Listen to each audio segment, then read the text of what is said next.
কেউ যদি কাজ না করেন, কোনো চিকিৎসক হোক বা যে কোনো সরকারি কর্মচারী হোক, কেউ যদি কাজ না করেন তার দেখার দায়িত্ব প্রশাসনের।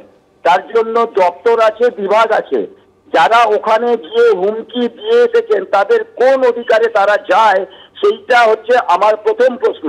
দ্বিতীয় প্রশ্ন হচ্ছে, যেখানে সর্বোচ্চ আদালত এরকম অবহেলার ন্যায় বিচারের জন্য রাজ্য সরকারকে সুনিশ্চিত করতে বলেছেন যে ওদের যেন সুরক্ষা এবং নিরাপত্তা সুনিশ্চিত হয়, সেখানে দাঁড়িয়ে দিনের পর দিন শাসক দলের নেতারা, শাসক দলের ওই এমএলএ এমপিরা জুনিয়র ডাক্তারদের বদনাম করবেন, কালিমালিপ্ত করবেন, মানুষকে প্ররোচিত করবেন, এইটা দিনের পর দিন চলতে পারে না। এবং একই সঙ্গে আমরা এটা বলতে চাই যে স্বাস্থ্য দপ্তর সত্যি কথা বলতে গেলে পচে গেছে।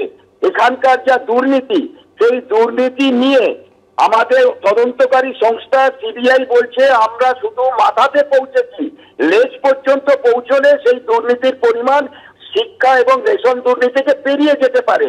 আমি শাসক দলের নেতা মন্ত্রী বা সরকারকে, প্রশাসনকে অনুরোধ করব, আপনারা দয়া করে সেই দুর্নীতিগুলোকে উন্মোচিত করুন।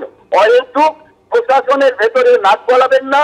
ওই নর্থ বেঙ্গল লবি যেরকম ভাবে নাক গলিয়ে গোটা স্বাস্থ্য দপ্তরকে পচিয়ে দিয়েছিল, সেটা আর করতে যাবেন না।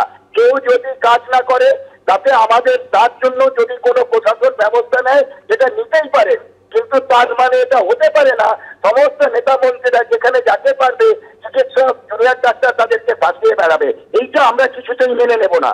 এবং যদি যাদের নামে অভিযোগ তার পরিবর্তে যদি অন্য কেউ শোকজ হয়ে থাকে, সেটাও একটা চূড়ান্ত ভুল বলে আমরা মনে করি।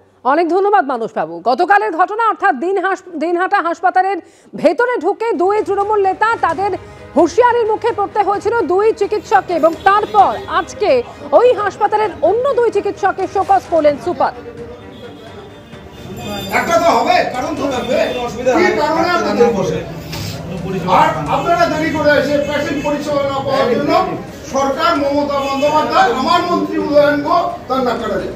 উনি তৃণমূলের দলদাস হিসেবে কাজ করেন, ফলে স্বাভাবিকভাবেই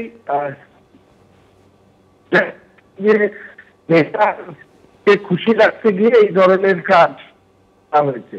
তবে উদরপিণ্ডি বুদর ঘরে চড়িয়ে পরিষেবাকে লাটে তুলে দেওয়ার কাজ এবার তৃণমূলের নেতারা শুরু করেছেন। যতটুকু যেটা এসেছিল এই জুনিয়র ডাক্তারদের,